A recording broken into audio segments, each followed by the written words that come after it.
Hello bachcho, let's read the question. The question says E naught copper 2 plus 2 copper gives 0 plus 0.34 volt. What will be the reduction potential at pH equals to 14 for same copper? Given solubility product of copper hydroxide equals to 10 to the minus 19. There is a 4 option minus 0.2222 volt, minus 0.71 volt, plus 0.22 volt और D है 0.71 volt. ठीक है बच्चा। बच्चा हमें क्या दे रखा, हमें स्टैंडर्ड रिडक्शन पोटेंशियल दे रखी है आपकी किसकी, कॉपर की। ठीक है, जिसकी वैल्यू है 0.34 वोल्ट। हमें पीएच दे रखी है, हमें सॉलिबिलिटी प्रोडक्ट दे रखा कॉपर हाइड्रोक्साइड का। वो पूछ रहा है कि हमें ये बताओ कि क्या मतलब आप इसका ई सेल हमें बताना है कि कितना होगा। ठीक है, रिडक्शन पोटेंशियल बताने पूरे सेल की हमारी कितनी होगी। क्लियर। तो सबसे पहले इस क्वेश्चन का जो की कॉन्सेप्ट है वो है आपका सॉल्युबिलिटी प्रोडक्ट। और सॉल्युबिलिटी प्रोडक्ट को हम रिप्रेजेंट करते हैं के एस पी। ठीक है, सब्सक्रिप्ट में एस पी। क्लियर। ठीक है, अब हम इसको आगे समझते हैं, एक्सप्लेनेशन की ओर चलते हैं, इस क्वेश्चन को सॉल्व करने की ओर, इस न्यूमेरिकल को भी। क्या है, मेरे को दे रखा है पीएच 40। ठीक है बच्चा, अब मुझे ये पता है पीएच क्या होता है। अगर मैं देखूं तो मुझे पता है पीएच क्या है, minus log H plus ion. ठीक है, तो बच्चा मैं ये देख सकती हूँ कि minus log H plus ion किसके इक्वल हो जाएगा, 14 के इक्वल हो जाएगा। ठीक है, और ये यहाँ पे लॉग है, इधर जाके क्या हो जाएगा, ये एंटी लॉग हो जाएगा। ठीक है, तो हम देखते हैं, अगर हमारा यहाँ पे देखें minus log H plus ion equals to 14, तो देखूंगी लॉग एच प्लस आयन क्या हो जाएगा, -14। ठीक है, ये लॉग उठ के यहाँ चला जाएगा तो ये किस में कन्वर्ट हो जाएगा, एंटी लॉग में। तो लिख सकते हैं एच प्लस आयन, जब ये लॉग उठ के यहाँ चला गया कि लिखा एंटी लॉग -14, तो ये कितने में कन्वर्ट हो जाएगा, 10 की पावर -14 में कन्वर्ट हो जाएगा। तो concentration of H plus ion कितना आ गया, -14। ये हमारा आ गया concentration of H plus ion कितना आ गया, -14। क्लियर। अब हमें ये पता है कि जो इक्विलिब्रियम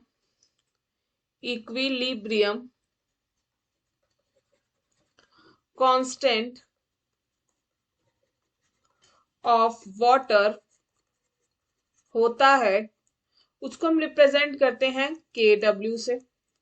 और ये के डब्ल्यू होता है किसके equal, concentration of H plus और हाइड्रोक्साइल आयन। ठीक है, ये चीज होता है। और ये क्या होगा, हमारा जो हाइड्रोक्साइल आयन है वो किसके होगा, के डब्ल्यू अपॉन में H प्लस के डिवाइडेड बाय के डब्ल्यू बाय H प्लस। और हमें ये पता है देयरफॉर कि जो के डब्ल्यू की वैल्यू होती है वो होती है 10 की पावर -40। क्लियर। तो कंसंट्रेशन ऑफ हाइड्रोक्साइल आयन क्या हो जाएगा, 10 की पावर -14, और H प्लस हमें दे रखा है 10 की पावर -14। तो कंसंट्रेशन ऑफ हाइड्रोक्साइल आयन कितना हो गया, 1। क्लियर। इतना समझ में आया, क्लियर हो गया है हमें। तो हमें पता चल गया कि कंसंट्रेशन ऑफ हाइड्रोक्साइल आयन कितना हो गया, 1। क्लियर। अब ऑल्सो हम क्वेश्चन की ओर आगे चलते हैं, क्या कहना चाहता है वो। हमें दे रखा है कॉपर हाइड्रोक्साइड। अब ये कॉपर हाइड्रोक्साइड इक्विलिब्रियम में जब जाएगा या ब्रेक डाउन होगा तो क्या देगा, copper 2 plus 2 moles of hydroxide ion. ठीक है, तो इसकी अगर हम सॉल्युबिलिटी प्रोडक्ट लिखें जिसको हम केएसपी से रिप्रेजेंट करते हैं, इसे कहते हैं सॉल्युबिलिटी प्रोडक्ट। ठीक है, तो ये क्या हो जाएगा, किसके इक्वल है, कॉपर 2 प्लस।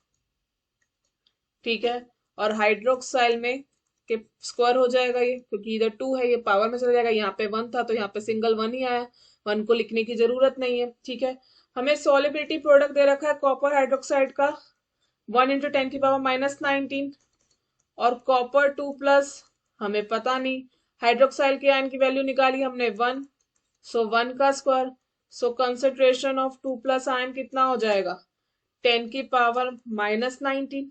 ठीक है, क्लियर, समझ में आया। अब देखते हैं हम आगे। फॉर द सेल रिएक्शन, अगर हम फॉर द सेल रिएक्शन देखें तो हमें इसका इस्तेमाल करेंगे, नर्स्ट इक्वेशन का इस्तेमाल करेंगे, नर्स्ट इक्वेशन, क्लियर। और हमें पता है क्या है यहाँ पे कॉपर 2+, हम उसका रिडक्शन पोटेंशियल लिख रहे हैं, तो copper 2+ gain 2 electron they give copper solid. इसकी अगर हम नर्स्ट इक्वेशन लिखें तो हम ऐसे लिख सकते हैं, E cell equals to E naught cell minus 0.059। ठीक है, और कितने नंबर ऑफ इलेक्ट्रॉन है, वैलेंसी क्या है हमारे पास 2 वैलेंसी है, तो एन क्या है हमारी वैल्यू 2, क्लियर। सो हमारे पास वैलेंसी है 2, और क्या होगा लॉग, हमें क्या लिखना था, concentration of product divided by concentration of reactant, और यहाँ पे क्या है ये सॉलिड है। ठीक है, तो हम concentration of copper divided by concentration of copper 2+ ion, तो हम ये मान के चलते हैं जो कंसंट्रेशन ऑफ कॉपर है, ठीक है, सॉलिड स्टेट में वो यूनिटी होती है 1। ठीक है, क्लियर। तो हमारे पास ई सेल हमें नहीं दे रखा, हमें निकालना है, तो ई नोट सेल गिवन है 0.34 volt, standard E naught cell हमारे को गिवन है 0.34 वोल्ट कॉपर की। ठीक है, 0.34 volt minus 0.059/2 log 1, copper 2+ ion कितना है 10 की पावर -19। ठीक है, तो ये क्या होगा 0.34 और इसको हम 2 से डिवाइड करते हैं तो हमारा वैल्यू आता है 0.0295। अब इसको हम कैसे लिखेंगे, मैं इसको लिखेंगे log 1 माइनस log 10 की पावर -19। ठीक है, क्लियर। या आप इसको ऐसे भी लिख सकते हो, ठीक है, 0.34 माइनस 0.295 डायरेक्टली, ये लॉग -19 है ना, ये ऊपर चला जाएगा तो क्या हो जाएगा log 10 की पावर 19। ठीक है, इसको हम ऐसे लिख सकते हैं, क्लियर, डायरेक्टली।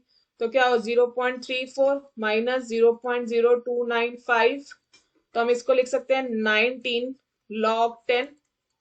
ठीक है, और हमें ये चीज अच्छे से पता है log 10 की वैल्यू कितनी होती है 1, तो 0.0295 19 इंटू 1, क्योंकि बिकॉज log 10 की वैल्यू कितनी होती है 1, क्लियर।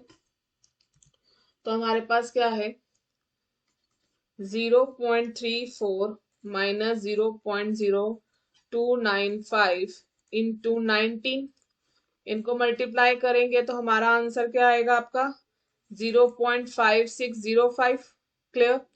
और 0.34 में से अगर 0.5605 करोगे माइनस, तो आपका वैल्यू आएगी -0.22 वोल्ट। ठीक है, इधर आप चेक भी कर सकते हो 0.34। ठीक है, इसमें से अगर हम माइनस करें किसमें से 0.5605, क्लियर, 5022 0.224 0.2205 पर साइन किसका आएगा, बड़े वाले का, तो साइन माइनस आएगा इसलिए माइनस है। ठीक है, सो करेक्ट ऑप्शन क्या है हमारा A, correct option is A, hence the correct